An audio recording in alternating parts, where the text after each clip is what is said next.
Здравствуйте, мои дорогие подписчики и гости моего канала. С вами опять я, бабушка Сунбо. Присаживайтесь поудобней, расслабьтесь, а я вам прочитаю продолжение сказки «Небесное наследие. Три пути к величию». По вечерам Нариман и Фатьма любили взбираться на этот огромный камень и часами смотрели на небо. Их дружба была крепкой, как сам пустынный ветер. Когда им исполнилось по 16-17 лет, старейшины отправили нескольких подростков в священное паломничество к древним руинам, чтобы они набрались опыта и научились находить ответы на сложные жизненные задачи.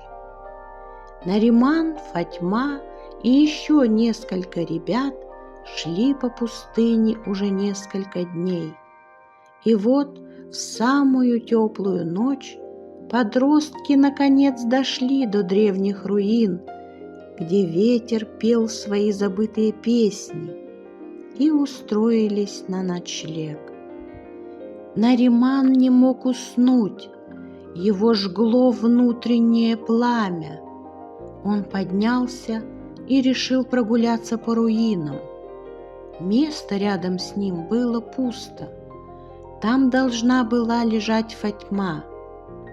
Пройдя немного вглубь руин, он увидел ее. Девушка стояла во весь рост под луной, а ее тень, упавшая на песок, извивалась, как змея. «Ты боишься своего пламени?» — спросила она. «Ты не знаешь, кем ты был прежде?» Нариман хотел возразить, но вдруг увидел, как ее глаза вспыхнули золотым светом. Тень за ее спиной собралась в нечто огромное и древнее, в змееподобного дракона, чьи чешуйчатые крылья отбрасывали темную тень на песок. Нариман ощутил, как по его телу растекается тепло. Он смотрел на Фатьму, и его сердце билось все сильней и сильней. Что-то произошло в его душе. Он почувствовал легкость и взлетел в ночное небо. Фатьма полетела вслед за ним. Они парили в воздухе, а их сердца замирали и бились в одно и то же время. Нариман на мгновение завис, и Фатьма тоже остановилась. Нариман не мог оторвать взгляд от нее. Он замер.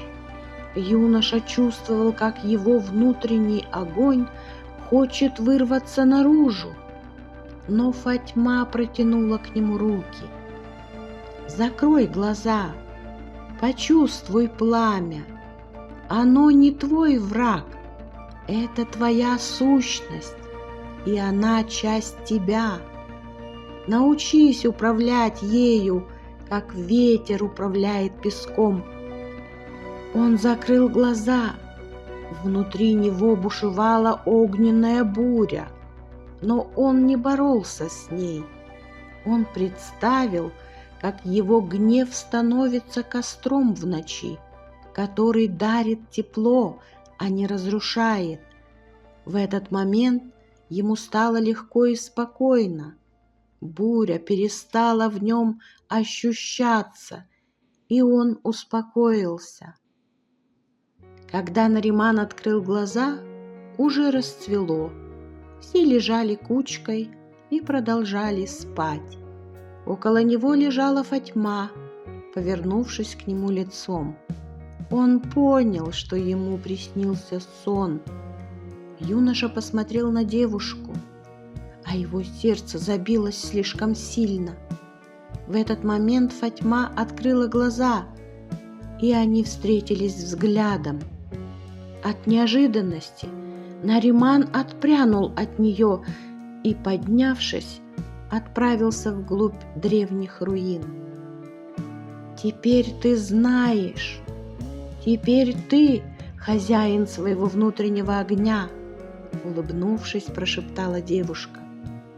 Между Нариманом и Фатьмой зародилась любовь, сильная, как пустынный ветер.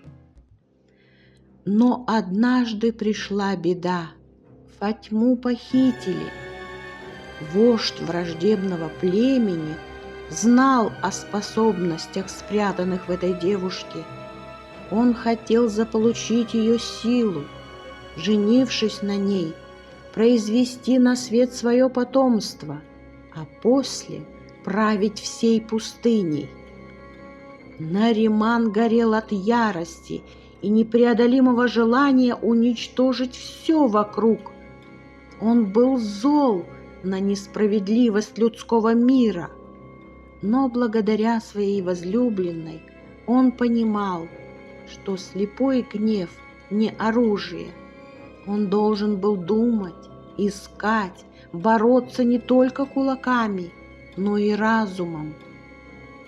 Старейшины сказали ему: путь к враждебному лагерю лежит через 3 смертельных испытания. Никто из людей еще не проходил их. Но Нариман был решительным и не колебался. Он шел за Фатьмой. Первое испытание произошло тогда, когда на пути Наримана встретился гигантский вихрь, который крутился как ярость брошенного судьбой человека. Он был наполнен острыми, как ножи, песчинками, которые разрывали плоть. Юноша закрыл глаза. Он вспомнил слова Фатьмы: «Пески не боятся солнца, они принимают его жар».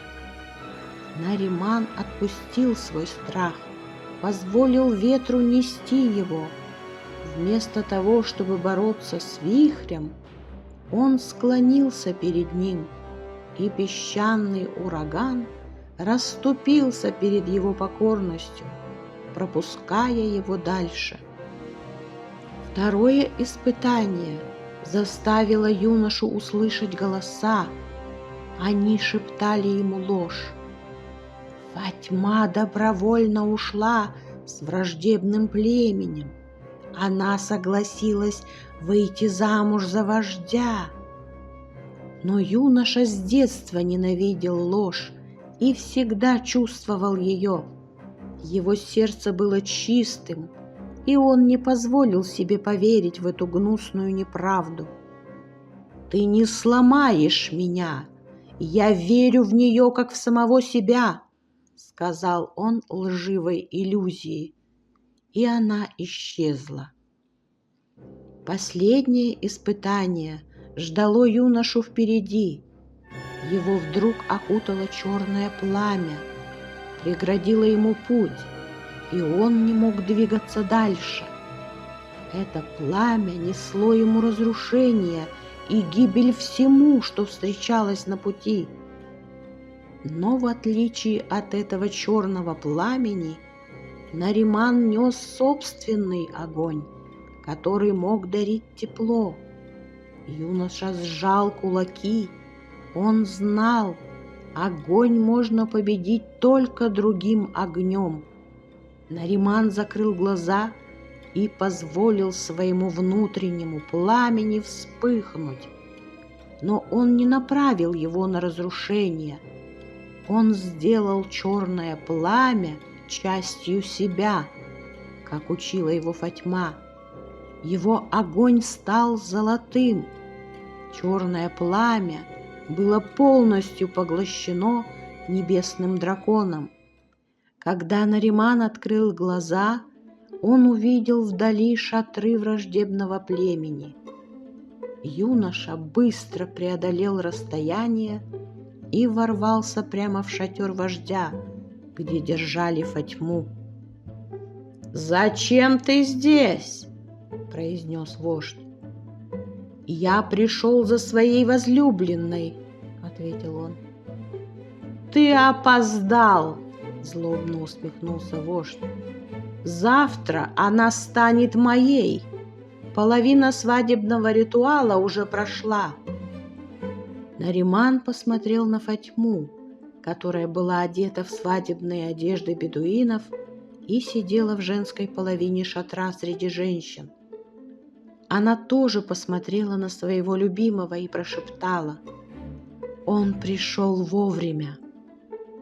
Фатьма резко поднялась, и в ее глазах вспыхнул яркий свет. На ее коже проступил узор драконьих чешуек. Нариман понял: она больше не пленница. Она была силой, стихией, духом пустыни. Он ощутил легкость и взлетел в небо. К облакам взлетел дракон огня, выпускающий пламя из пасти.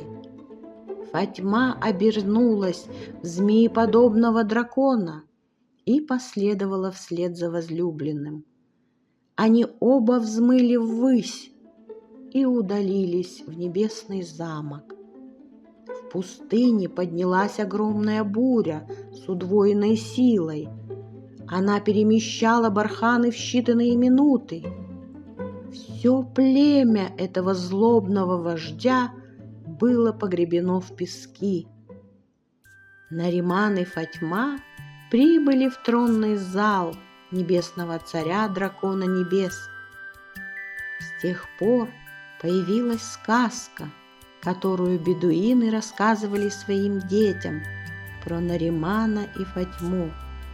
Они стали легендой среди кочевников, торговцев и просто путешественников по пустыне. Продолжение следует.